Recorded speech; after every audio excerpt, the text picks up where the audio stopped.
Ibu, saya Prilendriani Sirait dari kelas 10 AKL 1. Di sini saya akan sedikit menjelaskan tentang cerpen. Cerpen itu adalah cerita yang tidak lebih dari 10 kata. Unsur instruksinya ada tema, tokoh, alur, latar, amanat, sudut pandang orang pertama, orang kedua, dan orang ketiga. Adapun gaya bahasanya yaitu majas perbandingan, pertentangan, sindiran, penegasan, dan unsur instruksinya itu adalah unsur instruksi luar, nilai-nilai kehidupan, religius, moral, pendidikan, sosial, budaya, estetik, dan politik. Nah, di sini teman-teman udah tahu apa itu tema, apa itu tokoh, alur, latar, dan amanat. Jadi saya tidak perlu mengasih tahunya lagi, ya kan? Nah, di sini juga saya akan menceritakan sebuah cerpen yang saya buat, yaitu yang berjudul Wanita Berwajah Penyok.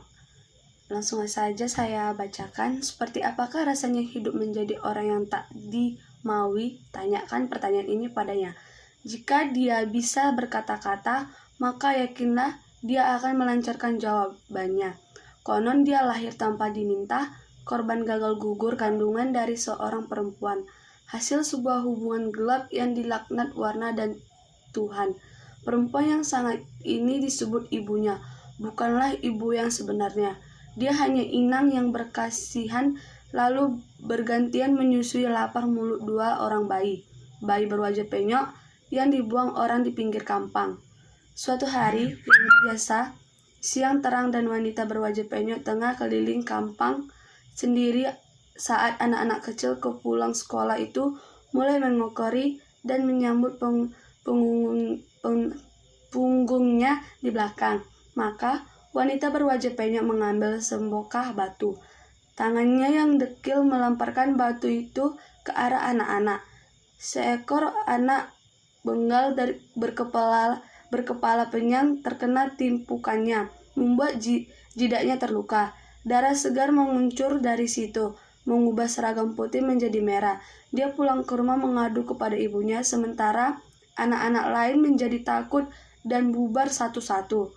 Dengan terpaksa, keluarga wanita berwajah penyok akhirnya memutuskan untuk masuk dirinya pada sebuah ruangan kecil yang tak bisa disebut manusiawi. Dengan tanah pengkuburan, sejak itu wanita berwajah penyok tinggal di dalamnya. Bulan berganti tahun, tanpa tahun itu malam atau siang. Seperti apakah rasanya hidup dalam sepi? Tanya pertanyaan ini kepadanya. Maka, yakinlah jika dia bisa berkata-kata, dia akan melancarkan jawabannya. Tak ada yang benar-benar tahu apa yang dia kerjakan di dalam sana, walau kadang terdengar suaranya berteriak untuk berontak. Ini hanya menambah ngeri tanah pekuburan. Lelah, wanita berwajah penyok tertidur. Ia menggigil hebat tanpa ada orang yang tahu keadaannya. Paginya, ia terbangun oleh segaris sinar yang masuk dari celah atap. Sinar kecil itu jatuh ke kubangan air yang mengenang. Dirasakannya tubuh demam, tetapi begitu dia terbangun, yang diingatnya hanyalah rembulan.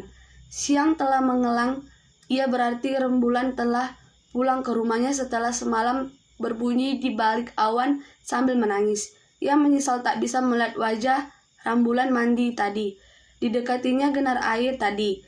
Genang yang tak jernih, ia berwarna coklat karena bercampur debu. Sebuah bayangan ada di sana. Ia tersenyum dan menemukan wajah rembulan di sana. Lalu dia tertidur tanpa merasa perlu bangun lagi sebab bersama sahabat di dekatnya. Itu saja yang bisa saya sampaikan contoh cerpen saya.